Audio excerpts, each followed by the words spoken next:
Hello everyone, मेरे YouTube channel में आपका स्वागत है।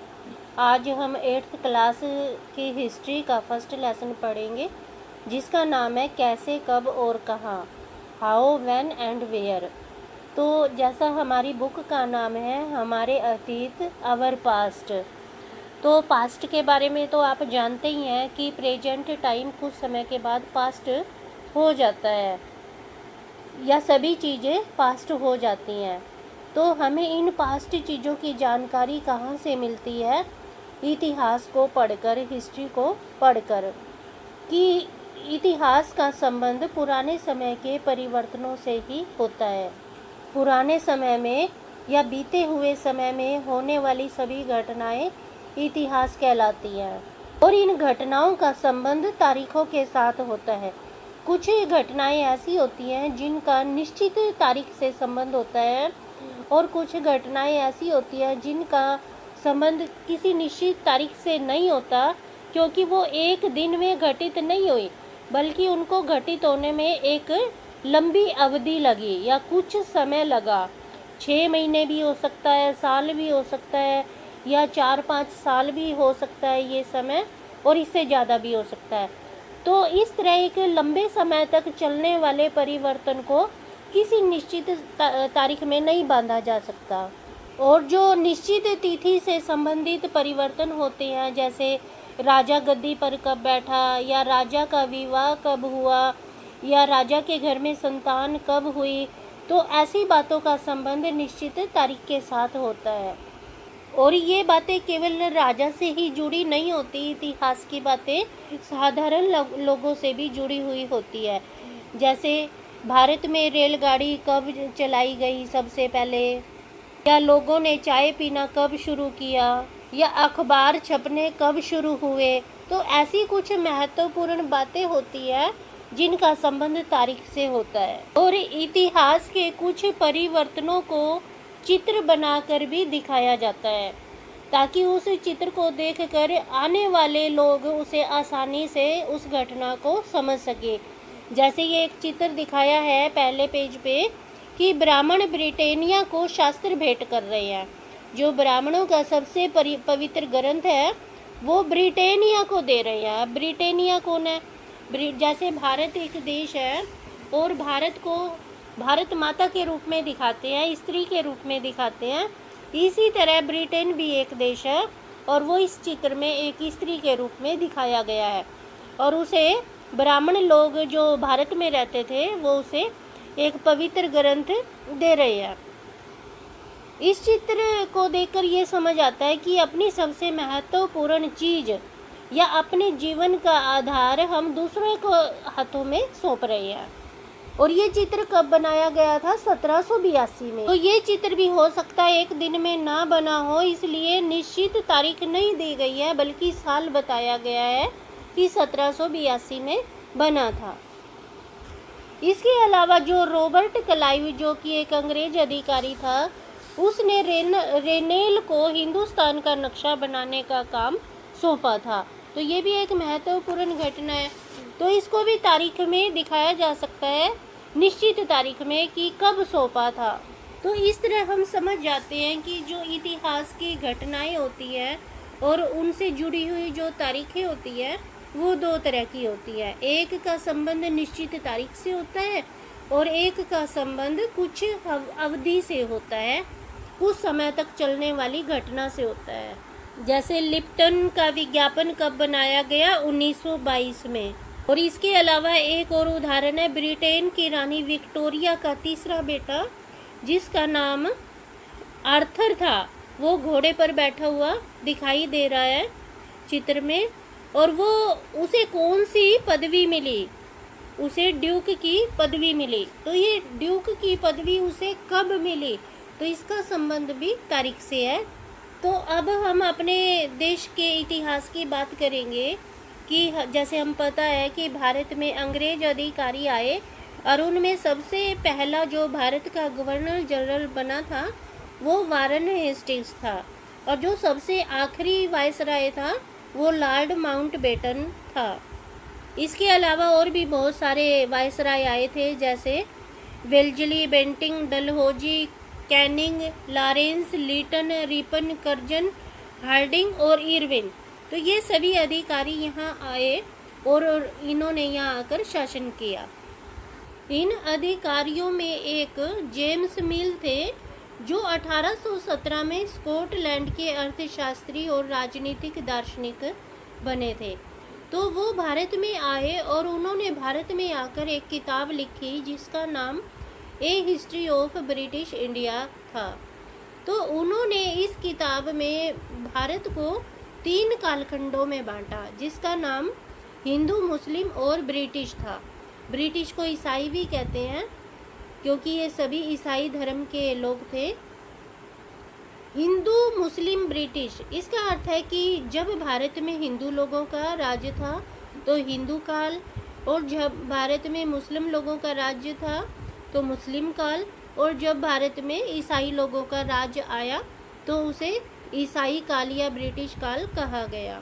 तो इन्होंने राजा के धर्म के आधार पर भारत देश का विभाजन किया या इसके इतिहास का विभाजन किया। कुछ लोगों ने तो इस बात को स्वीकार कर लिया था, लेकिन इसमें देखने की बात यह है कि क्या राजा का धर्म मान ले और जो बाकी लोग होते हैं उनके धर्मों का कोई महत्व नहीं है, उनकी बातों का कोई महत्व नहीं है। तो यहाँ पर बाकी लोगों के धर्म का कोई महत्व नहीं दिखाया गया है। अब जेम्स मिल को ये लगता था कि जो भारतीय समाज है वो सभ्य नहीं है, वो असभ्य है, क्योंकि यहाँ बहुत लंबे समय से तानाशाह राजाओं का शासन चल रहा था। जो भारत के राजा लोग थे वो धार्मिक बैर, जातिगत बंधनों, अंधविश्वासों पर ही आधारित थे। तो इसलिए जेम्स मिल को ये लगता था कि अगर भारत देश को सभ्य बनाना है तो यहाँ पर यूरोपीय शिष्टाचार, कला, संस्थानों और कानूनों को लागू करना पड़ेगा, तभी भारत के लोग सभ्य बनेंगे। मिल ने तो इतनी बात भी सुझाव दिया कि अंग्रेजों को भारत के सारे भाग पर कब्जा कर लेना चाहिए ताकि भारत के सभी लोगों को ज्ञान मिल सके और सुखी जीवन प्रदान कर सके। जेम्स मिल तो ये कहता था कि अंग्रेजों की मदद के बिना भारत प्रगति नहीं कर सकता। ये लाइन क्वेश्चन आंसर में पेपर में पूछी जाती है कि ये बात किसने कही थी कि हिंदुस्तान प्रगति नहीं कर सकता। तो जेम्स मिल ने कहा था, उनका ये मानना था कि जो अंग्रेज अधिकारी हैं वो भारतीय लोगों की बजाय ज़्यादा ज्ञानवान है, पढ़े लिखे हैं और सभ्य है। तो जैसे अभी कहा था कि राजा के धर्म पे किसी इतिहास को बांटना क्या ये उचित है, क्या बाकी लोगों के धर्म को कोई महत्व नहीं देना चाहिए। तो जो भारतीय इतिहासकार थे उन्होंने भारत के इतिहास को प्राचीन, मध्यकालीन, आधुनिक काल के नाम से विभाजित किया। पश्चिम में आधुनिक काल को विज्ञान, तर्क, लोकतंत्र, मुक्ति और समानता जैसी आधुनिकता की ताकतों के विकास का युग माना जाता है कि जब ये सभी चीज़ें पाई जाती हैं तो उस युग को आधुनिक काल कहते हैं, और उससे पहले वाले युग को मध्यकाल कहते हैं, और उससे भी पुराने काल को प्राचीन काल के नाम से जाना जाता है। तो ये जो तरीका था इतिहास के विभाजन का, ये सिर्फ राजा के ऊपर ही आधारित नहीं है बल्कि इसमें पूरे समाज का वर्णन आ जाता है। और बहुत सारे लोगों ने इस युग को उपनिवेशिक युग कहा, नाम दिया। और ऐसी प्रक्रिया जिसमें कोई एक देश दूसरे देश के ऊपर अपना दबाव बनाए, सभी तरफ से दबाव बनाए, राजनीतिक तरफ से, आर्थिक तरफ से, सामाजिक और सांस्कृतिक तरफ से किसी दूसरे देश पे दबाव बनाए तो उसे औपनिवेशीकरण कहा जाता है। अब अंग्रेजों ने भारत में आकर जो सबसे बड़ा परिवर्तन किया वो था अभिलेख तैयार करना या लिखित सामग्री तैयार करना। जो भी महत्वपूर्ण बात होती थी वो उसे लिख दिया करते थे। तो इस तरह उन्होंने लिखित सामग्री तैयार की। तो ये काम अंग्रेजों ने ही शुरू किया। इससे पहले कोई भी भारतीय राजा अपनी बातों को लिखा नहीं करता था। ये लिखने का काम पढ़े लिखे लोग ही करते थे, जिन्हें खुश नवीस या सुलेख नवीस कहते थे। लेकिन अंग्रेजों से पहले किसी राजा ने ये काम शुरू नहीं किया, अंग्रेजों ने ही शुरू किया था। और इस लिखित सामग्री को रखने के लिए उन्होंने रिकॉर्ड रूम बनवा लिए थे। और जो दिल्ली में वायसराय रहते थे, उसने अपने घर के पास या अपने निवास स्थान के पास ही अभिलेखागार बनवा लिए थे, जिसमें ये लिखित सामग्री रखी जाती थी, ताकि वायसराय को जब भी ज़रूरत पड़े वो मंगवा के पढ़ सकता है और देख सकता है। इसके अलावा अंग्रेज अधिकारियों ने इस लिखित सामग्री को रखने के लिए तहसील में दफ्तर बनवाए, कलेक्ट्रेट, कमिश्नर के दफ्तर बनवाए, प्रांतीय सचिवालय, कचहरी, यहाँ सब जगह जगह रिकॉर्ड रूम बनवा दिए, जहाँ पर ये रिकॉर्ड रखे जाते थे और इनमें सभी महत्वपूर्ण बातें लिखी जाती थी। ये अंग्रेजों के द्वारा किया गया एक महत्वपूर्ण काम था, जिससे भारतीयों ने भी एक अच्छा काम सीख लिया था। उसके बाद जो भारतीय राजा आए, उन्होंने भी ये लिखने की प्रक्रिया शुरू करके रखी। दूसरा, अंग्रेजों के द्वारा जो सबसे अच्छा काम था वो सर्वेक्षण का काम था, कि उन्होंने भारत का जो पूरे भारत का सर्वेक्षण किया, यहाँ तक कि पेड़ पौधों का भी सर्वेक्षण किया, प्राणियों का भी सर्वेक्षण किया, मिट्टी का भी सर्वेक्षण किया, और भारत के जगह जगह गांव-गांव जाकर उन्होंने सभी स्थानों का सर्वेक्षण किया। और सर्वेक्षण में जो चीज़ें उन्होंने लिखी उसे भी रिकॉर्ड रूम में संभाल कर रखा। तो यहाँ से अंग्रेज अधिकारियों की सोच का पता चलता है कि वो कितना अच्छा सोचते थे। और उनकी सोच ये थे कि आने वाले लोग, जो भविष्य में आने वाले लोग होंगे, वो भी इन किताबों को कभी भी पढ़ सकते हैं और जानकारी प्राप्त कर सकते हैं। और यहीं से भारत में जनगणना का कार्य शुरू हुआ, या ये कह सकते हैं कि भारत में जो 10 साल बाद जनगणना होती है, वो काम यहीं से सीखने को मिला था। यहीं से सीखा और फिर जनगणना का कार्य आने वाले समय में शुरू किया गया। इस लिखित सामग्री में कुछ बातों को चित्रों के द्वारा भी दिखाया जाता था, ताकि चित्रों को देख करके वो घटना जो होती थी अच्छी तरह से समझ आ जाए और आसानी से समझ आ जाए। इसके अलावा जो उस समय के साधारण लोग थे, कुछ लोग जैसे डायरियाँ लिखते हैं, आत्मकथाएं लिखते हैं, तो वो भी एक इतिहास की जानकारी देने का स्रोत होते हैं, लेकिन उनको प्राप्त करना मुश्किल होता है।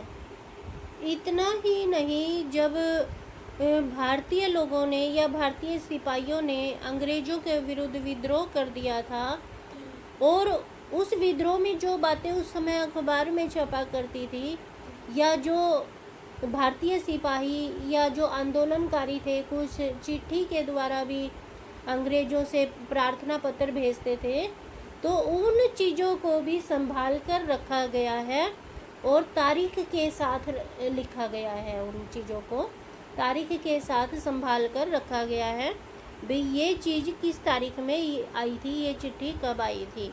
तो जैसे ये दिखाया गया है, इंसानों के खाने के लायक नहीं है, तो ये अखबार में से इसको लिया गया और इसे रिकॉर्ड रूम में संभाल कर रखा गया। ये सिपाहियों की बात बताई गई है इसमें। तो इस तरह से हम देखते हैं कि अंग्रेज़ों ने जो शासन किया, उसका जो तरीका था वो काफ़ी अच्छा था। हर चीज़ को याद रखना इतना आसान नहीं होता है। और दूसरी बात ये होती है कि आने वाले लोगों को तभी पता चल सकता है जब वो लिखित रूप में होगा और उसको संभाल कर भी रखा गया हो। अगर लिख दिया और उसको संभालने की कोई योजना नहीं है, तो वो चीज़ समाप्त हो जाएगी। तो इस कार्य की शुरुआत जो है अंग्रेज़ों ने ही की थी, जो आज तक रखी हुई है। तो इस तरह यहीं पर हमारा ये लेसन पूरा हो जाता है। अगर आपको मेरी वीडियो अच्छी लगे तो प्लीज़ लाइक करें, और जो आज पहली बार मेरा चैनल देख रहे हैं वो सब्सक्राइब करें, ताकि आपको आने वाली वीडियो मिल सके। धन्यवाद।